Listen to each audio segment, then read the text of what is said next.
Hi everyone. In the second part of tutorial, so I will explain the method to analyze the internal mechanism of deep neural network. Some slide courtesy of David Bauer and MIT.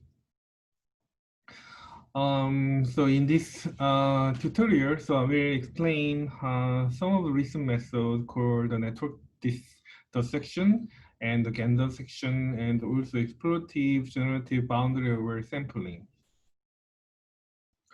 So goal of network dissection is to convert from visualization to the interpretation. So suppose that we have AlexNet. So we have a convolutional layer, and that is going to the one of 1,000 category of image. So suppose we select some of the image layer. So in here, suppose we have 7 nodes.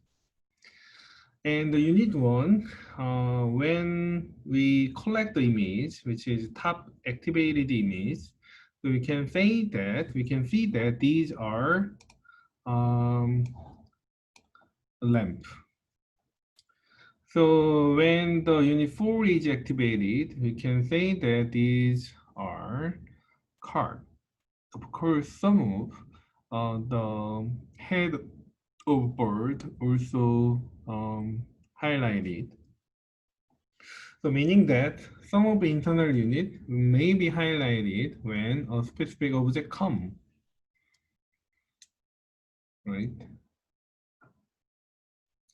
So because actually the first unit has high intersection of a union with the length, so if we compute the score, then it will be high. And the second one may have a lower score because it also activated when bird is detected. So, like if we analyze the activated image for the unit 1, and activated image, and we can also identify the highlighted area for the unit 1, then we can find this is a lamp. And you can see, compare this as manual label for the semantic segmentation. Then we can identify which object this unit 1 located. So this is actually the algorithm to find whether to verify or test which unit the individual node, which object the individual node pointed out or be activated. So that we can compute the intersection of union for the manual label and highlighted area. Then we can compute the score 0.12. In this way, so this team they develop and can find or also categorize individual object or node unit in the layer by object or scene or the part or material, texture, and so on.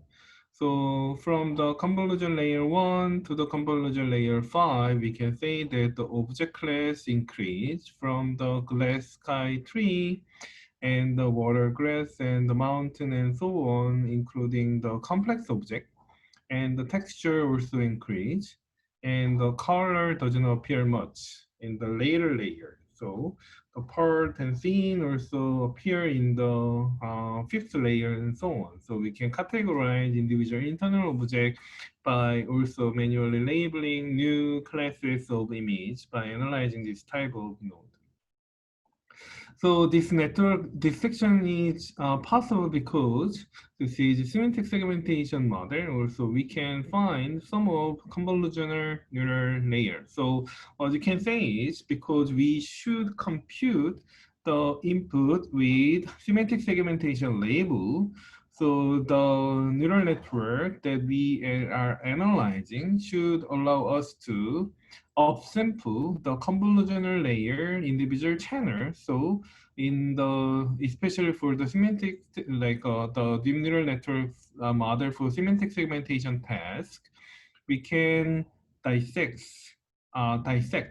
and we can cut individual channel and then upsample onto the final semantic segmentation target label and compare whether which unit is the location the unit is activated and the location the object is placed. Then we can compute the pixel-wise segmentation. Then there will be the uh, the output. So like in the AlexNet convolution layer 5 unit 79 is a car object. So when we highlight the area, the object located and these cars are coming out and the intersection of union is 0.13 and the convolution like a 5-layer unit 107 is a road object and the intersection union is 0.15 and the unit 144 is the area for the mountain and the unit 200 is the area of mountain and so on. So you can see that in 200 I located the mountain with ice and the unit 144 is a mountain with green color. So in this way, so this method can be applicable not only for the AlexNet and also the ResNet and the Google AliNet and the VGG16. So in individual channel, either 5C and Inception 4E and Convolution V5 for the layer, and the individual unit can be identified that located the house and the dog and the train and the plant and the airplane. So we can also find that, so airplane detected by ResNet 152 in the 5C layer are a little bit different than the airplane that is captured by Google AliNet and 4E layer. And that is also different in the AlexNet. So there is more object shape, right, than compared to the ResNet 5C. And also some cases when the ResNet 154 train unit 2001 and this unit find actually train rail, not the train itself, right? And like Google AliNet and try to find the train, the image in the site, right? And also VGG find the rail instead of train and so on. So different characteristics can also be identified. So this research team also apply this method for the generative model. So the generative model generate image from the beginning. So randomly sample the value in the input, and we have generator, and the generator will finally generate image, right? And this is about image about church, and we can do the semantic segmentation. Then the semantic segmentation may have a mask for the area where the tree is, right? So then what we can do is for the individual node inside, we can select, but actually the individual node inside may not locate like this. As is shown in the semantic segmentation label, we have individual channel, and these are spatial resolutions, so width and height. And we dissect the channel, and we get this individual channel and see the highlighted area for the individual channel, right? And we can upsample this image as we can do in the network dissection, and the location when highlighted for the value. So intersection of union is computed. right? And the intersection union is computed by this whole area. So the intersected, the like a co-intersected area over by the whole area, right? And when these two intersection union is high for statistically for the many images generated, and one can say that this unit probably contribute to find the um, the tree. So this research team also applied this method for the generating the church sample. So then they find the unit number 119 contribute to make the tree, and the unit number 32 contribute to make them. And you can see that different tree is generated and the different dome is also generated. And this team also find the dining room sample, and the unit 139 is generating the window, different shape of window, and the unit 65 generate different table, right? So you can see that. So this class, actually this unit generate different object clearly. So one of the issue for this generation is, so when they found this type of image, then they found that there is artifact,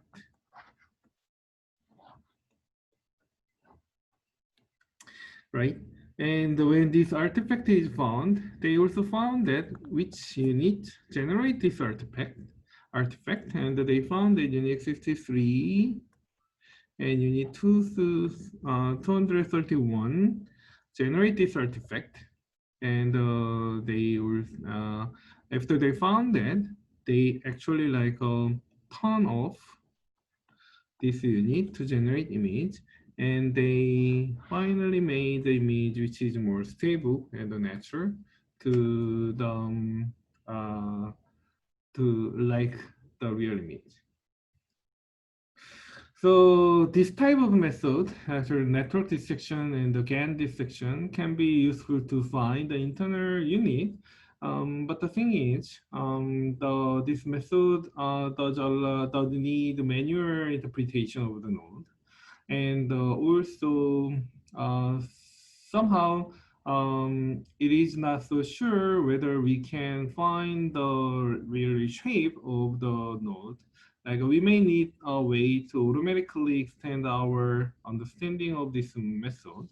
So like this is a work with my student, Kyung-chan. And what we made is explorative generative boundary aware sampling.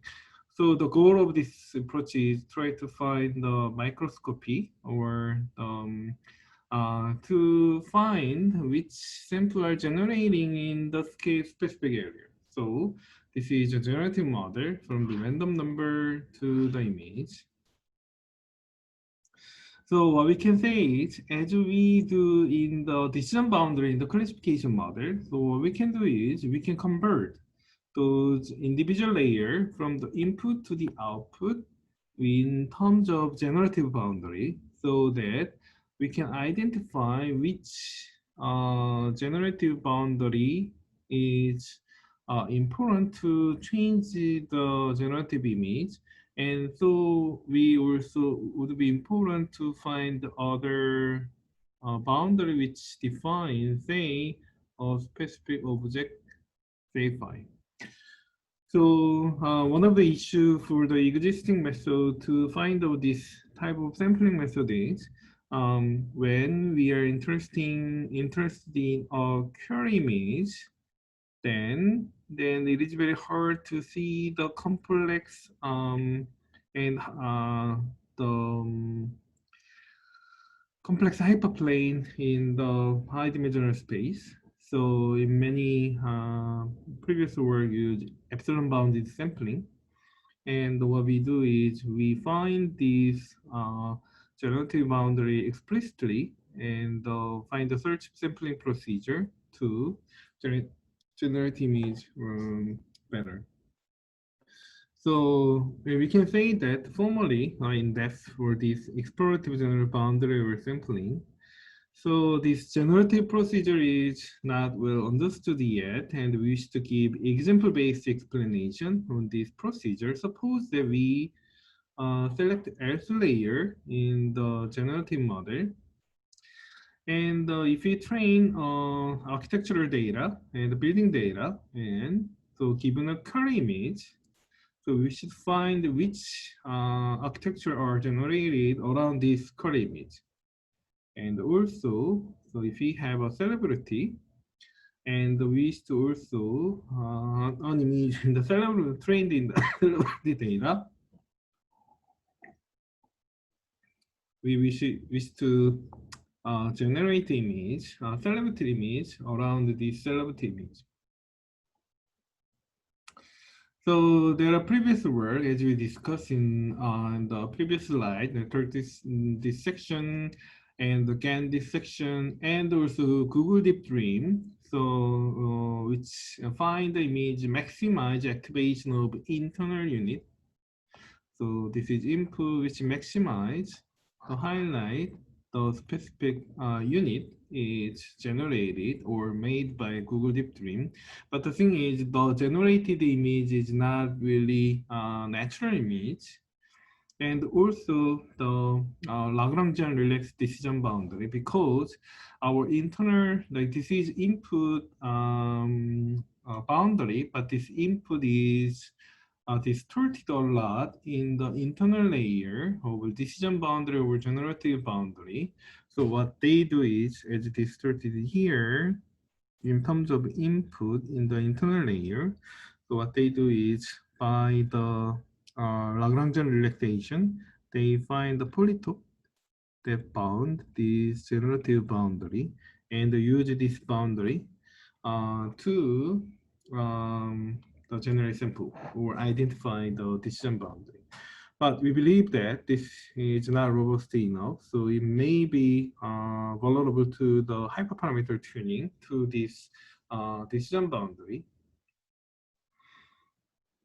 So like we define the generator as G and the random sample as a Z. And so we also define hidden node in the else layer as HL. And that is a neural representation of else layer.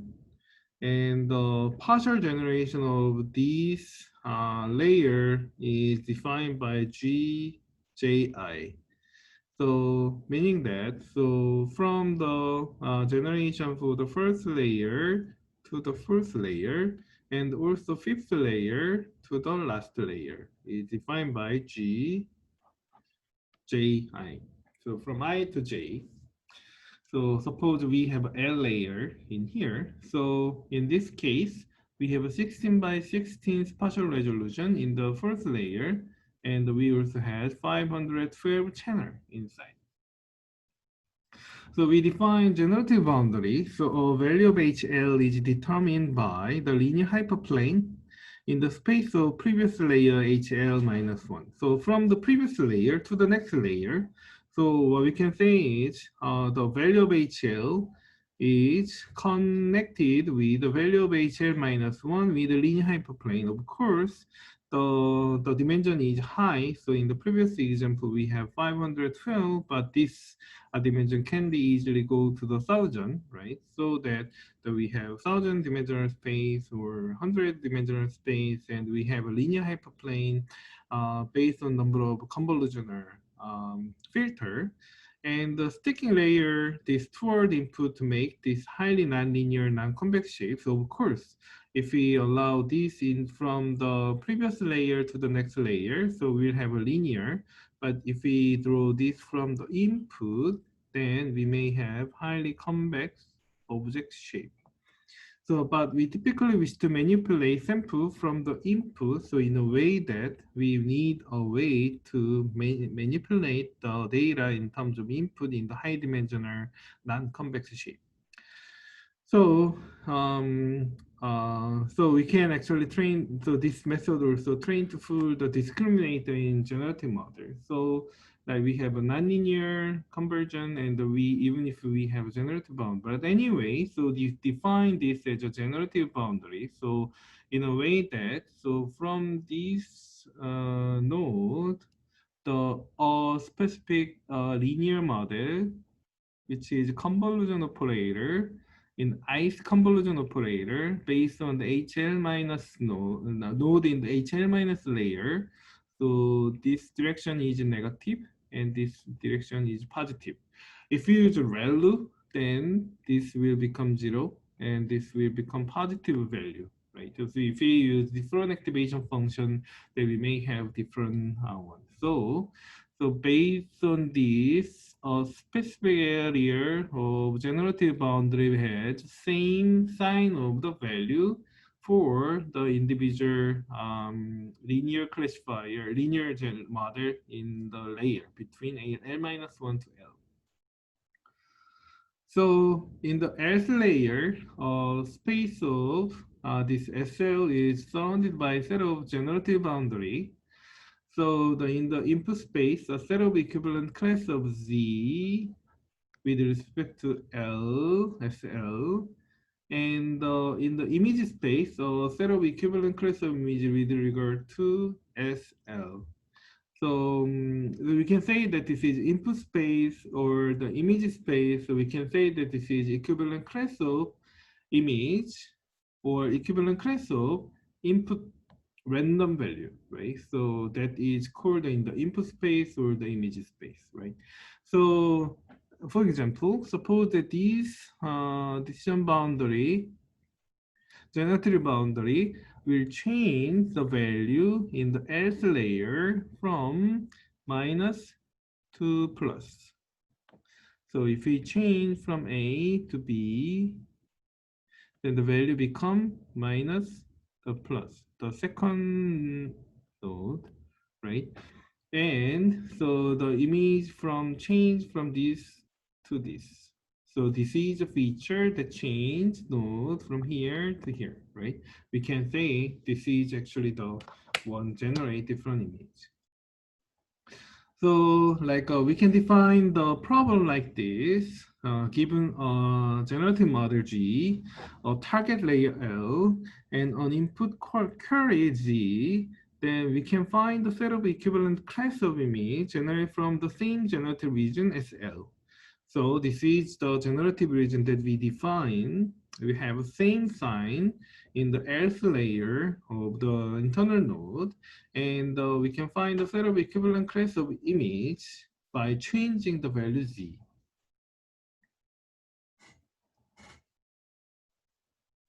Right, as you see that.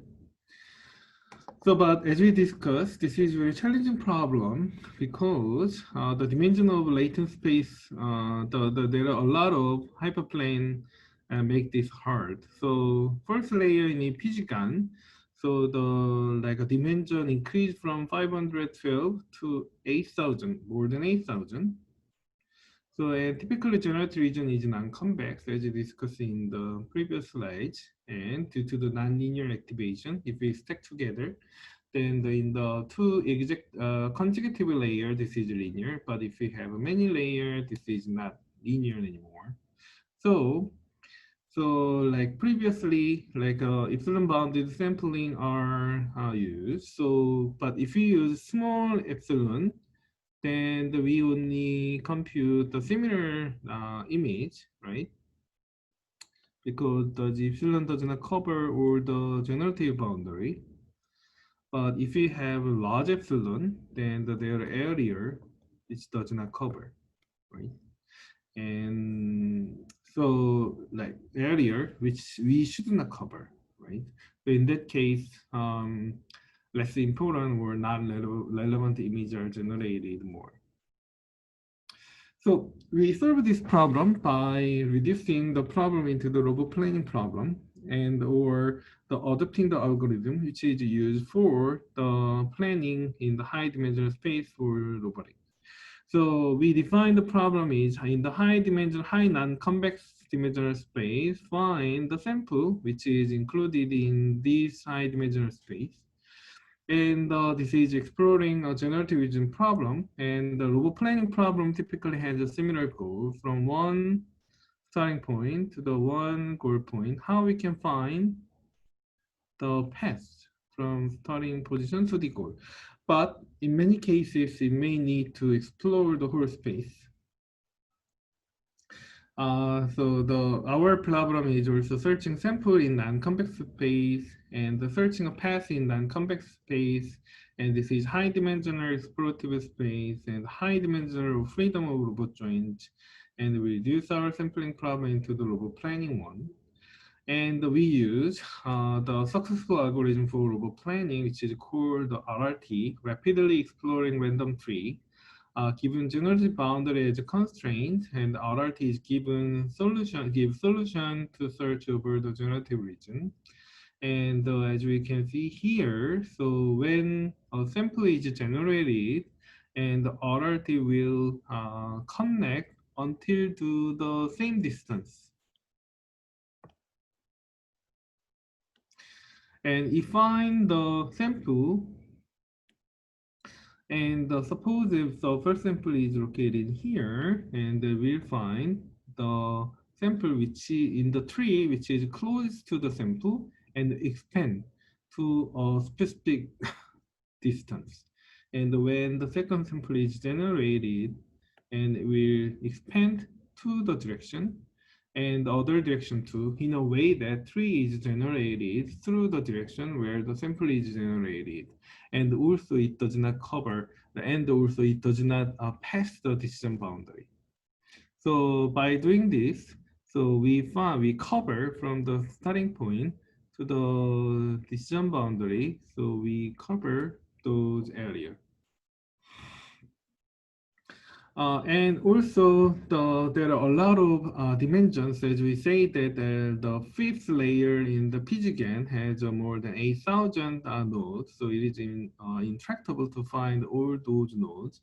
So what we can try to do is we try to find the smallest supporting generative boundary set, meaning that we find the small number of boundary which does not affect the generative performance, and but important one. So we select the optional, this is optional procedure, and we select the most important generative boundary and use those boundary to generate sample, because we have a lot of generative boundary. We only find important sample and then sample, starting the recording procedure. So disregard value which is not important to one. So to this one, we apply Bernoulli mask optimization to relax boundary, but to maintain output.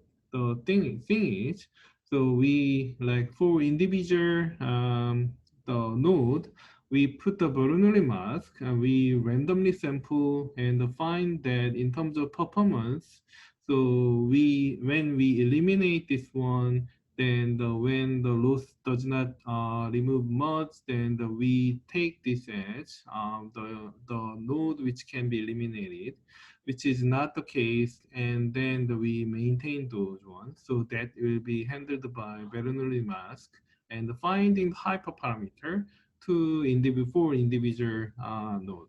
And also we apply the mask L1 regularizer to reduce those the mask.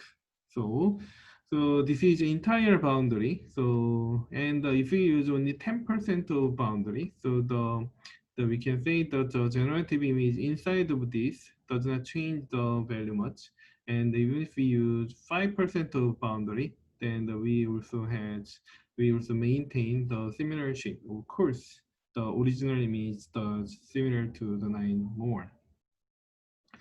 So this is actually the algorithm. So given the generative boundary, and we find the Bernoulli mask optimization to reduce a less important boundary, and then we apply RRT algorithm and generate image for the architectural image and also for the celebrity image.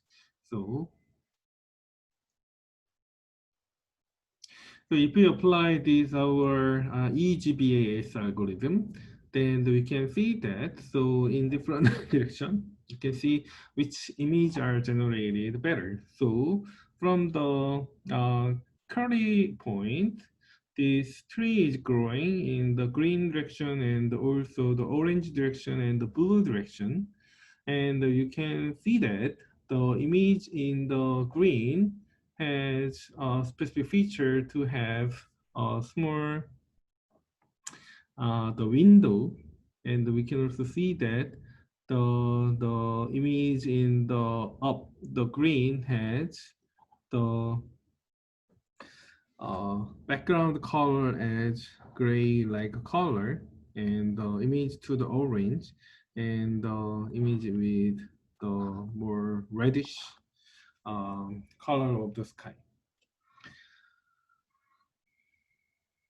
So if we apply this algorithm to the DCGAN, and which is trained for the MNIST data set, if we compare the epsilon bound sampling, which is sampled for the same volume, then we can say that our method generates much consistent image, close to current image. And also, if we apply our algorithm, then we can say that in the Elson data set church, and the church in the epsilon bounded sampling has a lot of variety, a lot of different samples, but our method can see that which church are sampled in the similar closed area. And if you apply this to the epsilon boundary sample for the house, and we can see that the image generated are much more consistent. And also this shape of church. And we can see that compared to the epsilon bounded method and our one, so our method can generate consistently the similar sample better than the epsilon bounded one. And in the Physical salability means we can also see that. So there are a lot of different variety of sample are generated, but we can say that the similar sample are generated in our method. And in the salability, then we can also see that there are clear difference between two.